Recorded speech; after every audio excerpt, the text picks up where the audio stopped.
자, 우리 지난 시간 레위기 18장 살펴봤습니다. 이 전체 성결법전에서 우리가 17장부터 22장까지를 좁게 성결법전이라고 부를 건데, 거기서 레위기 18장은 특별히 혼인과 가정의 주제를 다루고 있습니다. 그래서 혼인 성결법이라 이렇게 불러도 좋을 겁니다. 20장은 가정 성결법이라 이렇게 부를 예정입니다. 용어는 그렇게 중요한 거 아니니까 편의상 그렇게 불러보겠습니다. 혼인 성결법은 하나님을 가까이 한 상태와 관련해서 창세기 1장부터 3장에 등장하는 중요한 주제 하나를 다루고 있는 겁니다. 창세기 1장부터 3장은 하나님의 창조, 인간의 타락, 그리고 하나님의 심판에 관한 역사를 굵은 필지로 그려내고 있습니다. 짧지만 매우 굵습니다. 그래서 생각할 것이 매우 많습니다. 하나님께서 사람을 하나님 형상으로 창조하셔서 삼일째 하나님의 영광을 드러낼 사명을 주셨는데, 이 복된 사명을 이루도록 먹을 것을 비롯한 모든 선한 것을 구비해 주시고 또한 하나님과 거룩한 교통을 나눌 수 있도록 하셨습니다.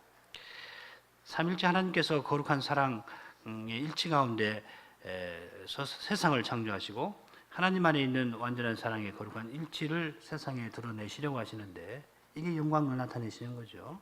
이를 위하여 특별히 사람을 남녀로 창조하시고 혼인 규례를 통해서 생육하고 번성하고 땅에 충만하고 거룩한 사회를 세우라 하셨습니다. 이어서 하나님께서는 우리 인생이 이 복된 사명을 잘 이루도록 모든 필요한 것을 허락해 주십니다.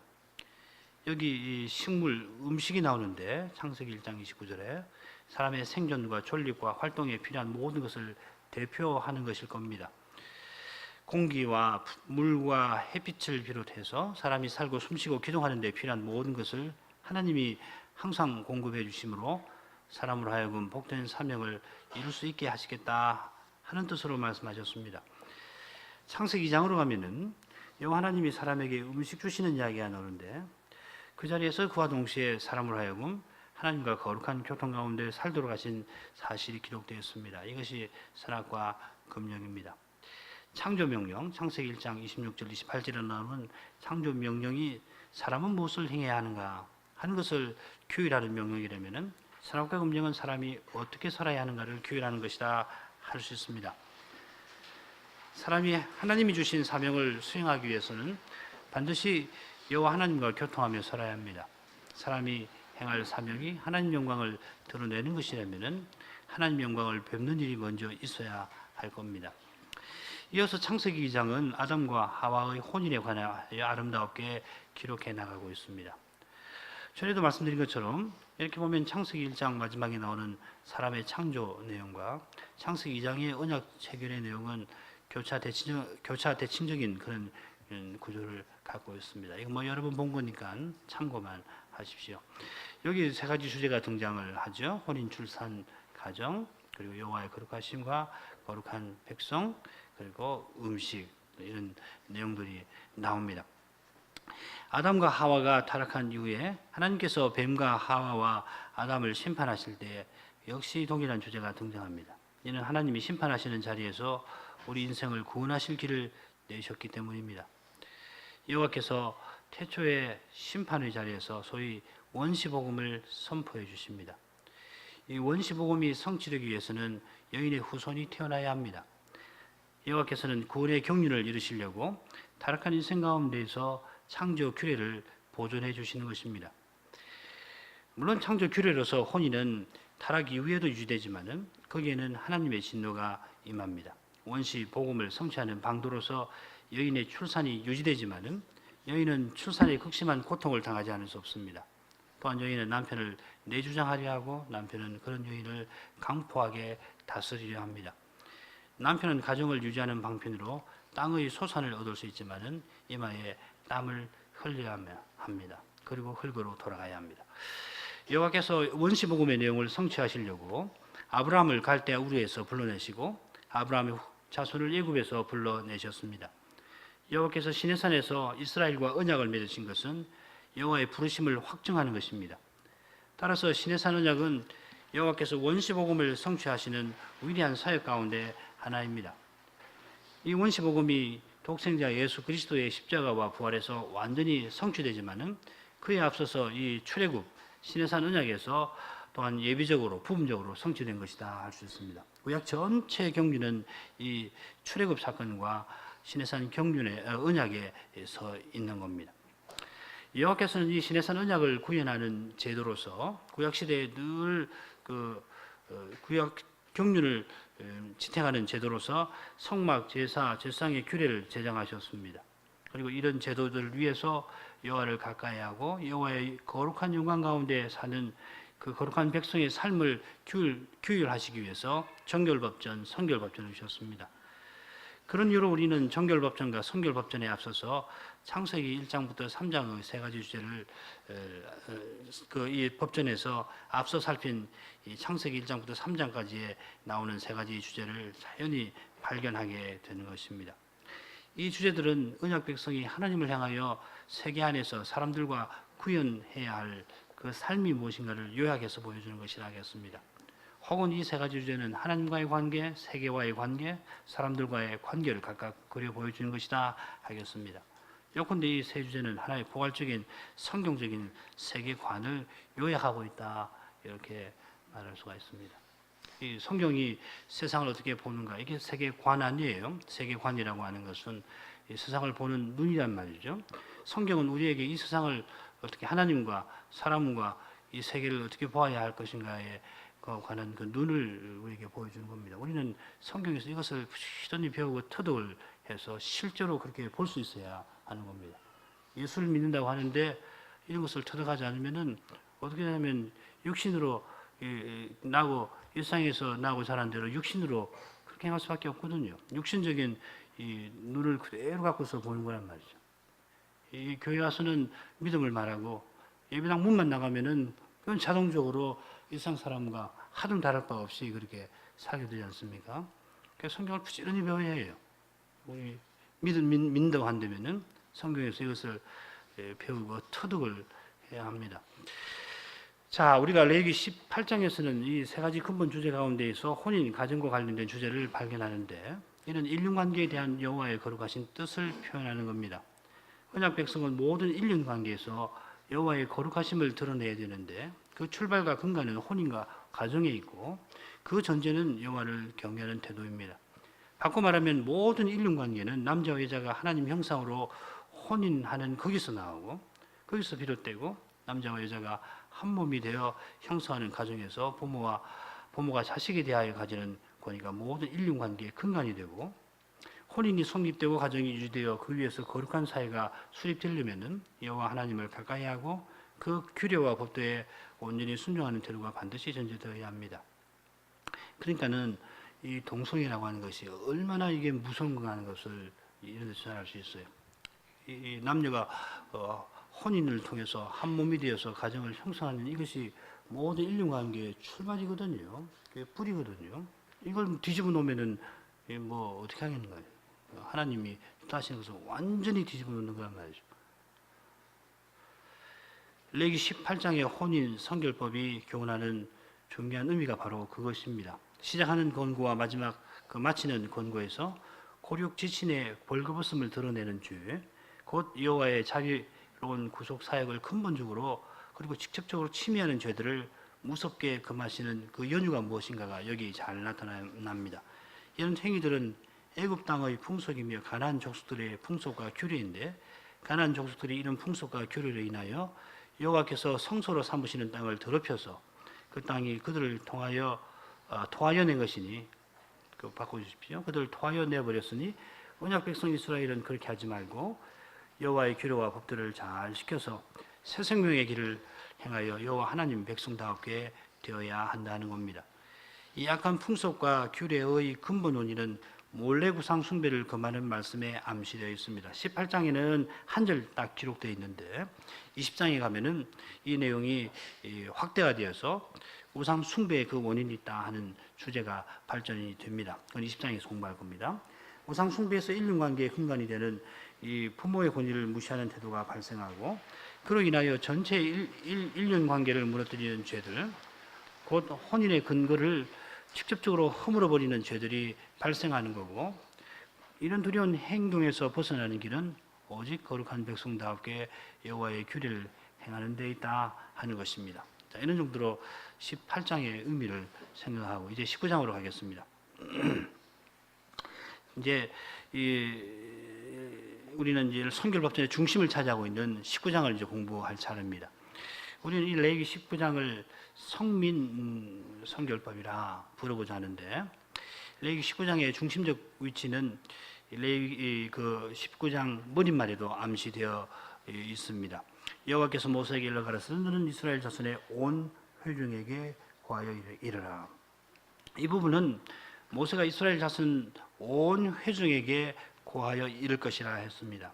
다른 부분들은 이스라엘 자손 혹은 제사장 이렇게 대상이 언급되어 있는데, 그래서 그 적용 범위가 제한적인 데 비해서 이 부분은 적용 범위가 포괄적입니다.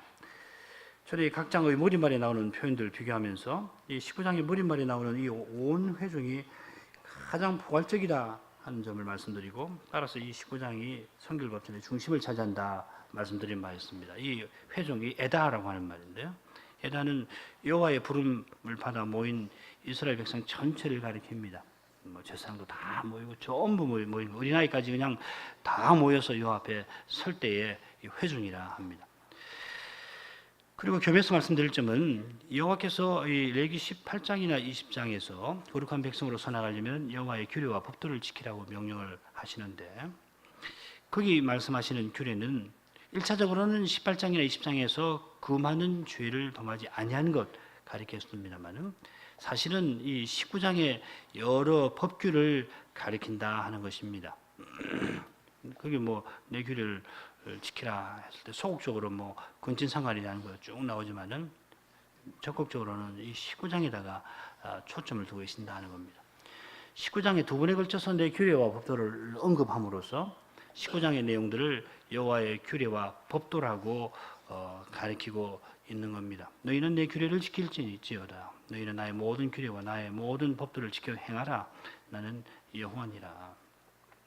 그러므로 레위기 19장은 이스라엘이 여호와를 가까이 한 상태에서 이제 왕이신 여호와의 거룩한 통치 아래서 어떻게 살 것인가 하는 문제를 해결하려고 할 때에 그 답을 얻을 수 있는 그런 규례와 법도들이라 방도들이라 할 것입니다.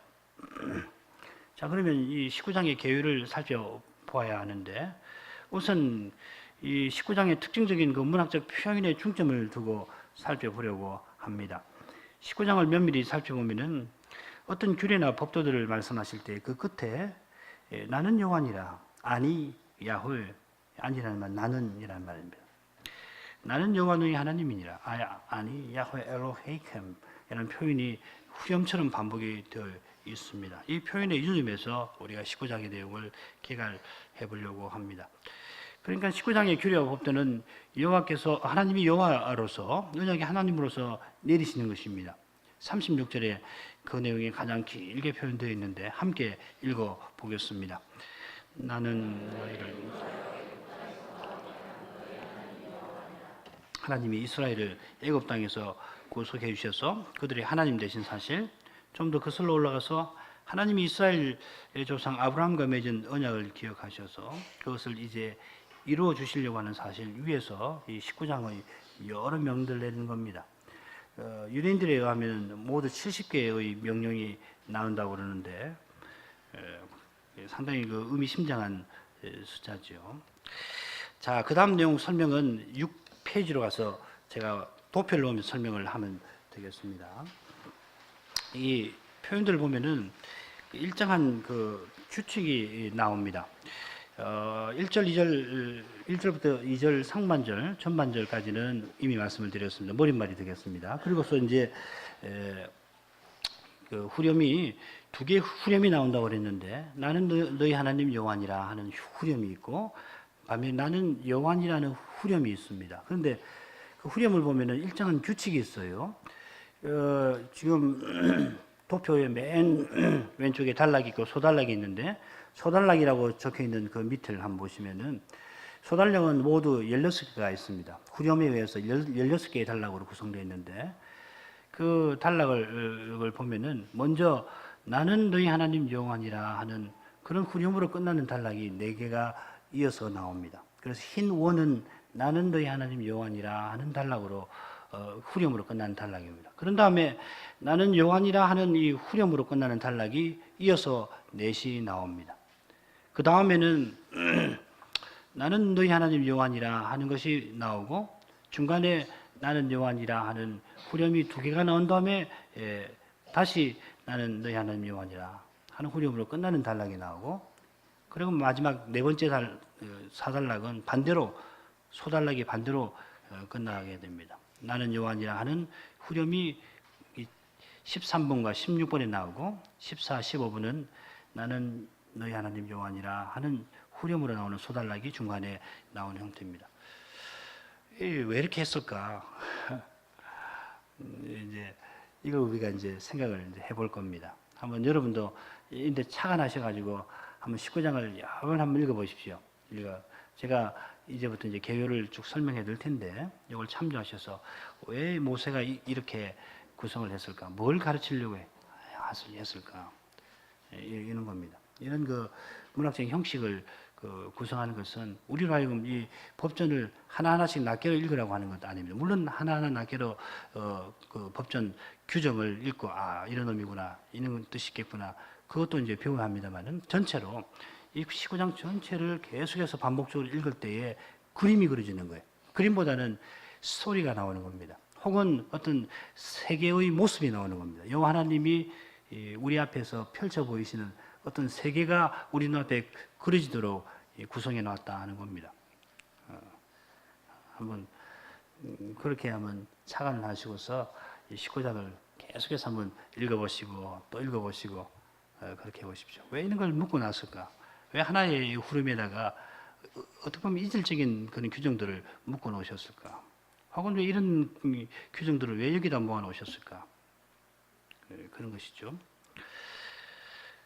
그래서 우리는 편의상 이 네 개의 소단락씩 한 묶음으로 해서 네 단락을 구분을 지어서 생각을 해볼 겁니다. 오늘은 제 1단락입니다. 그래서 1번에서 4번 소단락을 공부하는데 이 1번부터 4번 소단락은 공통점이 나는 너희 하나님 여호와니라 하는 후렴으로 구성된다 하는 겁니다. 그리고 한번 그 개요를 한번 얼른 보고서 그 다음에 가지요. 도표에 그 개요 한번 보지요. 1번부터 16번까지 그 내용이 뭔지를 간단하게 적어 놨으니까 한번 보지요. 1소단락은 너희는 거룩하라. 두 번째는 부모를 경외하라. 안식일을 준수하라. 비슷하면서도 이질적인 것이 일적으로 보이는 것이 묶여져 있죠. 또 우상 숭배를 금지하는 내용이 세 번째고 그 다음에는 화목제 응식 규례와 추수 규례가 한 단락으로 구성되어 있습니다. 이건 뭐 제가 여러 번 강설도 하고 그랬으니까 잘 아실 겁니다. 그 다음 다섯 번째는 도둑질과 속임과 거짓말과 거짓 맹세를 금지하는 겁니다. 그 다음에 이웃을 선대하는 거, 여호와를 경외하는 거, 그 다음에 재판의 공정을 계하라는 거고 중상하지 말라는 거, 이웃을 책선하고 자기 몸처럼 사랑하라, 거룩함과 속됨을 구별하라, 이교 행습을 따르지 말라, 딸을 기생되게 말라. 이건 그냥 여기서 기생은 이방 종교의 여사제처럼 살게 하지 말라 이런 뜻으로 이해하시면 더 좋습니다. 안식일을 지키고 성서를 공경하라. 신접한 자와 박수를 믿지 말라. 그 다음에 어른을 공경하라. 타국인을 선대하고 자기처럼 사랑하라. 정직함과 공평한 계량을 지켜라. 그다음 나의 모든 규례법들을 지켜 행하라. 어떻게 보면 중복되는 내용도 있고 그렇죠? 중복되는 내용도 들어 나옵니다. 왜 이렇게 중복되는 내용을 이렇게 해놨는가? 의도가 뭔가? 자, 이런 것을 생각하면서 이 법전을 읽으시면 유익이 많이 있습니다. 자, 그러면은 제 1단락 개요로 넘어가죠. 제 1단락은 말씀드린 대로 나는 너희 하나님 여호와니라 하는 후렴으로 끝나는 소단락 4개가 이어져 있습니다. 다만 한글 개역에 따르면은 첫째 소단락이 다른 소단락과는 다르게 표현되어 있어 보이지만은 원문은 똑같습니다. 뭐냐면은 2절 보면은 나 여호와 너희 하나님은 거룩함이니라. 이렇게 이제 너희는 거룩하라. 나 여호와 너희 하나님은 거룩함이니라. 여기는 뭐 나는 너희 하나님 여호와니라고 되어 있지 않은데 똑같습니다. 그 끝을 보면은 카도시 아니 야훼 엘로 헤이켐 19장 3절에도 나는 너희 하나님 여호와니라 아니 야훼 엘로헤이켐 똑같이 끝나고 있습니다. 그러니까 그렇게 분류해도 문제가 없습니다. 자, 첫째 소단락 같이 한번 성경을 읽어보죠. 너희는 거룩하라. 이는 레위기 19장 전체의 주제일 뿐만 아니라 레위기 전체의 주제입니다. 나아가서 성경 전체의 주제라고 해도 과언이 아닙니다. 레위기 19장에 기록된 규례와 법도들은 거룩한 백성의 사명을 이루라 주신 겁니다. 거룩한 백성은 거룩하신 하나님을 가까이해서 그 거룩하신 영광을 배움는 백성입니다. 그 거룩하신 영광이 한낱 피조물인 이스라엘을 거룩한 백성으로 만듭니다. 사람은 하나님 영광을 배웁지 않으면 한낱 사람의 상태에서 벗어날 수가 없습니다. 절대 바뀌지 않습니다. 하나님은 이스라엘이 제사장을 통하여 가까이 나온 이스라엘에게 하나님 자신과 그 거룩하신 뜻을 보여줍니다. 이게 그 거룩하신 영광입니다. 이제 이스라엘 온 회중이 모세를 통하여 듣게 될 규례와 법도들이 모두 하나님의 거룩하신 뜻에 해당될 겁니다. 이스라엘은 이 규례와 법도를 지켜 행함으로 하나님의 거룩하신 영광을 드러낼 수 있습니다. 영광을 보아야 드러내는 겁니다. 이 규례와 법도를 지켜 행하는 데서 하나님의 어떠하심이 찬란히 드러나게 됩니다. 내가 거룩하니 너희도 거룩하라는 명령은 결국 하나님께서 인생을 하나님 형상대로 창조하신 목적을 이루라 하는 것입니다. 예수께서 산상보원에서 교훈하신 핵심 내용도 똑같습니다. 같이 읽어보죠. 그러므로 하늘에 계신 너희 아버지여. 이는 주님이 율법의 본의를 쭉 풀어주시는 그 단락에서 결론으로 말씀하시는 것이죠. 너희가 이렇게 들었지. 옛사람이 너희에게 이렇게 말했지만은 나는 너희에게 이르노니 하는 그 구절 말이죠. 그 단락 끝에 이 말씀하십니다. 하늘에 계시는 하나님을 아버지라 부르는 자답게 하나님의 아버지의 온전하심을 본받아 원수를 사랑하는 것이 율법의 요구를 이루며 사는 것입니다. 그와 마찬가지로 레위기 19장 처음에 여호와께서 중보자 모세를 통하여 이스라엘 온 회중에게 내가 거룩하니 너희도 거룩하라고 명령하십니다. 이 레위기 19장 한가운데 이웃 사랑에 관한 계명이 나오는 거 이건 실로 자연스러운 일입니다. 19장 18절 같이 한번 읽어보죠. 원수를 갚지 말며 공포를 네, 참 흥미롭죠, 그죠? 여기 보면 원수를 갚지 말라 이렇게 돼 있는데 유대인들 전통은 원수를 미워하라 이렇게 해석을 합니다. 예수님은 이 구약의 이 정신을 잘 아시고서 원수를 사랑하라 그렇게 가르쳐 주셨습니다. 요컨대 산상보훈 5장에 나오는 예수님의 율법 해석은 레위기 19장의 해석입니다. 중보자 그리스도의 해석은 하나님의 모든 말씀을 이해하는 열쇠와도 같습니다. 아니 중보자 자신이 곧 그 열쇠입니다. 우리는 레위기 19장 셋째, 넷째 단락에서 이 진리를 생각할 것입니다. 예수님이 열쇠입니다. 자, 둘째 소단락 여호와께서 율법의 목적을 천명하신 다음에 십계명의 핵심 내용을 명령하십니다. 같이 읽어보죠. 너희 각 사람은 자, 여기 제4계명과 5계명이 하나의 단락을 이루면서 함께 나옵니다. 5계명, 4계명 이런 순서로 나오고 있죠. 이 두 계명은 10계명의 두 부분, 곧 하나님에 대한 인생의 본분과 동료 인생에 대한 사람의 본분에서 각각 마지막과 처음에 해당됩니다. 제4계명은 10계명의 첫째 부분의 결론이고 제5계명은 둘째 부분의 근거입니다. 출발과 근거입니다. 제5계명은 둘째 부분의 근거이면서 첫째 부분과 둘째 부분을 이어줍니다. 이런 점에서 유대인들이 전통적으로 이 제5계명을 하나님께 속한 계명으로 첫째 부분으로 분류하는 사실에 주목할 필요가 있습니다. 이건 굉장한 통찰이라고 생각이 되는데요. 인간 사회에서 첫 창조 질서에서 부모를 공경하는 일만큼 하나님 섬기는 데 중요한 것이 별로 없다 할 수 있습니다. 부모를 공경하지 못하면 하나님의 권위를 따를 수 없습니다. 불가능한 일이에요. 흥미롭게도 다른 8개의 계명은 하지 말라는 금령인 반면에 이 두 계명은 10계명에서 하라는 적극적 명령입니다. 모든 율법은 근본적으로 하나님을 사랑하고 이웃을 사랑하라는 적극적인 요구를 담고 있는데 뭐 하지 말라고 해도 결국은 하라 하는 겁니다. 이런 명령 형태의 계명에서 이 율법의 적극적 요구가 무언지가 현저하게 드러나는 거죠. 왜 하나님께서 하지 말라 그렇게 하시는가? 이런 것도 우리가 생각해 볼 필요가 있죠. 다 하라 이렇게 하시면 좋을 텐데 왜 하지 말라? 그 우리 죄 때문에 그럴 거예요. 혹은 우리 연약함 때문에 그럴 겁니다. 아무튼 그런데 이제 하라고 하는 계명이 둘이 나오는데 십계명의 중간에 둘이 딱 나옵니다. 십계명의 첫째 부분에서 세 개의 금령이 쭉 나오다가 명령이 네 번째 세 사계명이 명령으로 마지막에 나오고, 반면에 둘째 계명에서는 제 5계명에서 명령이 먼저 나오고 이어서 5개의 금령이 쭉 이어져 나옵니다.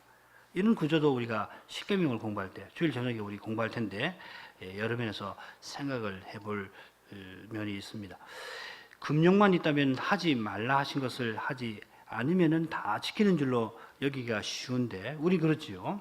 명령 형태의 이 계명이 있어서 그것으로 충분하지 않구나 오해를 바로 잡아 줄 것입니다. 자, 이런 정도로 그다음 셋째 소달락으로 가죠. 여호와께서는 둘째 소달락에서 4, 4계명을 명령하시더니 셋째 소달락에서는 제2계명으로 우상 숭배를 금하십니다. 같이 읽어보죠. 너희는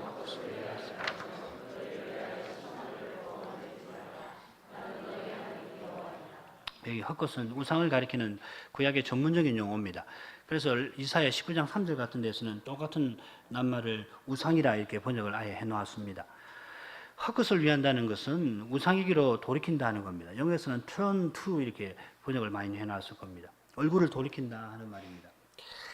인생은 사시고 참되신 하나님을 향하여 살도록 지원받았습니다. 아우스티누스의 고백은 이 진리를 아름답게 표현합니다. 주님은 우리를 주님을 향하여 살도록 창조하셨으므로 우리 마음이 주님 안에서 안식할 때까지는 편안하지 않습니다.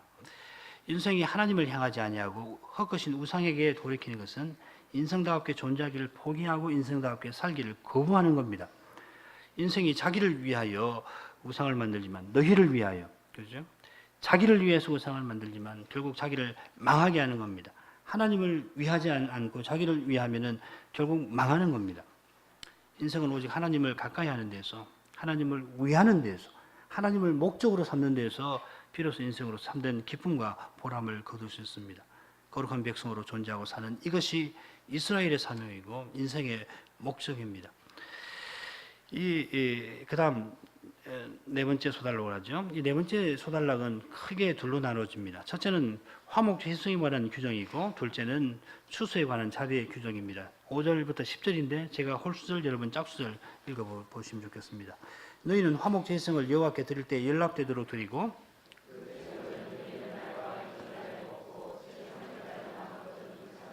제3일에 조금이라도 먹으면 가정한 것이 되어 연락되지 못하고,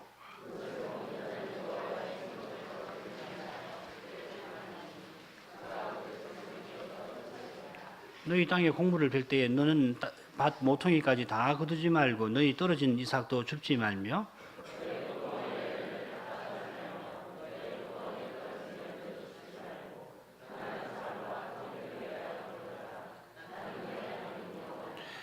얼른 생각하면 서로 이질적으로 보이는 두 규정입니다만은 같은 후렴을 가진 하나의 단락에 함께 속합니다. 많은 역본, 우리 역본도 마찬가지인데 이 관주 성경도 그렇고 영어 많은 역본도 그런데 9절에서 단락 구분 표시가 되어 있는 것이 많을 겁니다. 그런데 그것보다는 두 규정은 하나의 단락에 속하는 것을 보는 것이 좋습니다. 첫째 규정은 화목제 드릴 때에 받으실 만하게 드리라 하는 겁니다. 특별히 여호와께서 돌려주시는 음식을 정해진 기한에 먹어야 하나님이 간합하시는 것이지, 그렇지 않으면 하나님 받지 아니하시는 제사가 되고, 심지어 기한을 넘겨서 음식 먹는 그 사람은 백성 중에서 끊어진다는 것입니다. 화목제 음식을 둘째 날까지 먹고 셋째 날에는 먹지 말라 하신 것을 보니까 화목제 중에서도 자원제와 서원제에 해당되는 것일 겁니다. 감사제는 제사 드린 날 다 먹고 이튿날 남았으면 그거 불살라 버려야 하죠. 그러니까 이 자원제 아니면 서원제에 해당하는 것이다 하는 겁니다. 그 점에 착안해서 이 본문을 다음에 기회가 있으면 해석을 해야 될 것입니다. 둘째 규정은 추수에 관한 규정이고, 우리가 25장에 배울 희년과 안식년과 희년 제도에 속하는 실행 규정입니다. 이는 추수할 때 밭에 떨어진 이삭을 줍지 말고 포도원에 떨어진 열매를 줍지 말아서 가난한 사람, 자기 백성, 가난한 이스라엘 백성, 또 타국인들이 그걸 먹고 주어서 거두어서 먹고 살도록 한 겁니다. 거룩한 사회는 이웃 사랑으로 가득한 사회입니다. 넷째 소단락은 언론 보면 서로 이질적인 두 규정으로 이루어져 있는 듯하지만은 실은 이 단락은 이스라엘의 두 사명이 절묘하게 결합되어 있는 규정입니다. 우리는 여호와께서 화목제 받으신 후에 제사 드린 사람에게 음식을 돌려주시는 의미를 이미 배웠습니다. 음식을 먹는 것까지가 제사 절차라고 배웠지 않습니까? 이스라엘이 제사를 통해서 여호와 하나님과 거룩한 교제에 나아갈 수 있는데 여호와께서 화목제 음식을 돌려주셔서 하나님 수라에서 모든 백성이 함께 거룩한 교제를 나누며 살게 하셨습니다. 이런 거룩한 정신을 구현한 국가 사회적인 제도가 곧 안식년과 희년의 제도이고 이 제도의 목적을 실행하는 규정 가운데 유명한 것이 추수에 관한 자비의 규정이 있습니다. 루키 같은 데서 이 규정을 내 정신을 쫓아서 순종한 보아스가 어떤 일을 행했는가, 그 보아스의 믿음을 통해서 어떤 일이 있었는가 하는 것을 우리가 잘 배우지 않습니까? 보아스의 그 순종으로 말미암아서 다윗 왕이 출생을 하게 되잖아요. 그 보아스와 룻의 믿음을 본받은 다윗이 어떤 일을 했는가 하는 거 우리는 이미 잘 알고 있습니다.